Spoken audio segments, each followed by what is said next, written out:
నమస్తే, నేను మీ చంద్రశేఖర్ కండవల్లి. మంగళగిరి ఆళ్ల రామకృష్ణారెడ్డి అంటే రాజకీయాల గురించి బాగా అవగాహన ఉన్న వారందరికీ తెలుసు. ఆయన 2014, 2019లలో వరుసగా మంగళగిరి నుంచి గెలిచారు.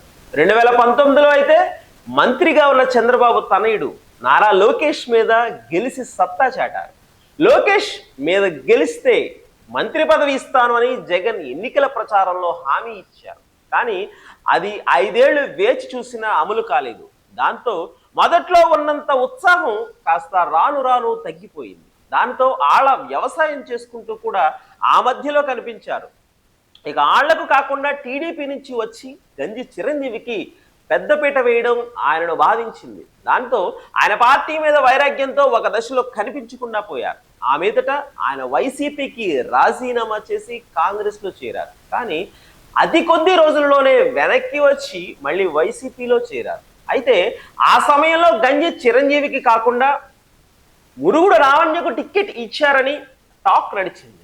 ఆమె వెనుక ప్రచారం చేసి 2024 ఎన్నికల్లో తనదైన పనితీరు కనబరిచారు. కానీ కూటమి ప్రభంజనంతో పాటు నారా లోకేష్ 5 ఏళ్ల పాటు మంగళగిరిని అంటి పెట్టుకుని ఉండడం వల్ల ఆయన భారీ మెజారిటీతో గెలిచారు.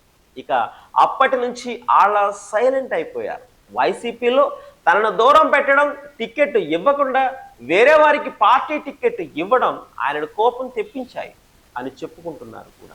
వైసీపీ ఓటమి పాలు అయి 10 నెలలు కనిపిస్తున్నా ఆళ్ళ ఊసే లేకుండా పోయింది. అయితే ఆళ్ల రామకృష్ణారెడ్డి ఇప్పట్లో యాక్టివ్ అయ్యే అవకాశాలు లేవని అంటున్నారు. ఆ మధ్యన ఆయనను సత్తెనపల్లి వెళ్ళమని పార్టీ కోరిందని వార్తలు వచ్చాయి. అయితే దానికి ఆయన మౌనమే జవాబు అయ్యింది అని విశ్లేషకులు అంటున్నారు. తాను మంగళగిరి నుంచే మళ్ళీ పోటీ చేస్తానని ఆయన భావిస్తున్నారట. తనకు మంగళగిరి ఇన్ఛార్జ్ ఇస్తే గేర్ మార్చి స్పీడ్ పెంచేందుకు సిద్ధంగా ఉన్నారని సన్నిహితులు చెబుతున్నారు. మంగళగిరిలో 10 ఏళ్ల పాటు ఎమ్మెల్యేగా చేసిన ఆళ్లకు బలమైన వర్గం ఉంది.